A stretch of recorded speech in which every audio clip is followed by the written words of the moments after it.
Here at Helmuth Ford, we are a small-town dealership with no hassle and no pressure.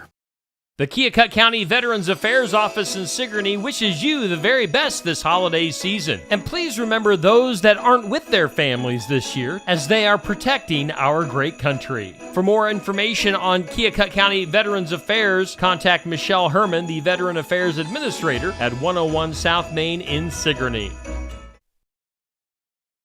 Julie's Homestyle Cafe at 216 South Market in Oskaloosa is a small place with a great big taste of home cooking. Established in 2009, Julie's Homestyle Cafe serves breakfast, lunch. You can have a slice of pie, dessert, and soft drinks. Julie's Homestyle Cafe is a veteran-owned cafe serving traditional breakfast and homemade lunch meals just like Mom used to make. Find more information at julieshomestylecafe.com or follow their page on Facebook.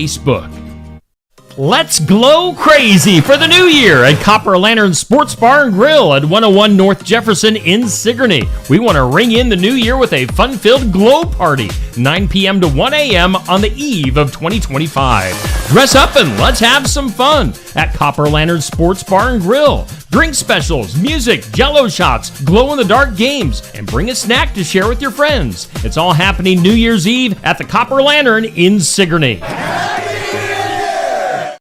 Don't get left out in the cold this winter. Head to your local Sinclair Napa for unbeatable deals on all your winter automotive needs. We've got a variety of jump packs, battery chargers and maintainers, windshield wiper blades, and de-icers on sale now. Plus, you can save up to $25 on select car batteries with an online rebate. Don't forget to grab a bag of Roadrunner ice melt for those slippery mornings. Visit Sinclair Napa in Montezuma, Sigourney, Centerville, Williamsburg, or Ottumwa, or at sinclairnapa.com. Your barn is a warm, welcoming refuge for wild critters. Put up the no vacancy sign and keep them out on Successful Farming Radio. Successful Farming Radio, providing information farmers need in the field, in the shop, and in the office. Committed to growing your business in agriculture. Check out our full lineup of Successful Farming podcasts. The Successful Farming podcast goes in-depth into the topics that affect farmers and ranchers. The 15 Minutes with a Farmer podcast offers a quick conversation between an editor and a farmer. The SF Shorts podcast offers bite-sized interviews about agricultural topics. And the SF Daily podcast covers commodity markets, weather, and the big things happening in agriculture each morning. Search for Successful Farming wherever you download your podcasts.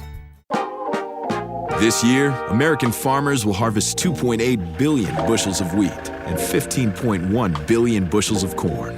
And to this day, American road workers have built 4.2 million miles of roads and counting.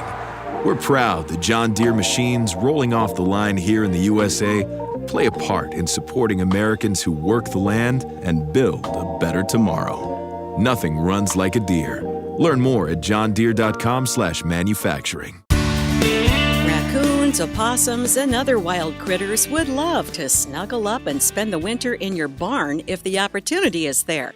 Kathy Garza Bear with the Ohio Division of Wildlife says critters go into a barn because it has ample food and warm bedding, and it's often easy to get inside. A lot of barns usually aren't made like homes that we live in, so the structure does have weak points. There can be boards missing off the sides, cracks in foundations, holes in roofs. So you need to seal up all those cracks in the foundation, fill them in with a little bit of cement, replace missing boards. If you have broken window panes, fix the glass. Keep animal feed covered with tight-fitting lids and restrict open water if you can. Tidying up the barn and getting rid of debris and piles will mean fewer places to hide. If the animals have already set up housekeeping and you'd rather they go somewhere else, you could live trap them. However, make sure you know your state's regulations on where wildlife can be taken. In some cases, it might be better to call for professional help. Some people will hire a damage trapper, a person that will come out because you're suffering some kind of damage, or maybe you just have a fear of having this animal near your livestock. They can remove them through trapping them. You can use devices for bats or birds in those openings in your barns to exclude them. Once they fly out for the night, this screening or mesh or netting can be put in place, and that way they can't come back in. You have to be persistent and vigilant to keep wildlife out, and it helps to have a few hungry barn cats for rodent control. I'm Jody Henke Find more tips for keeping unwanted critters out of the barn at agriculture.com.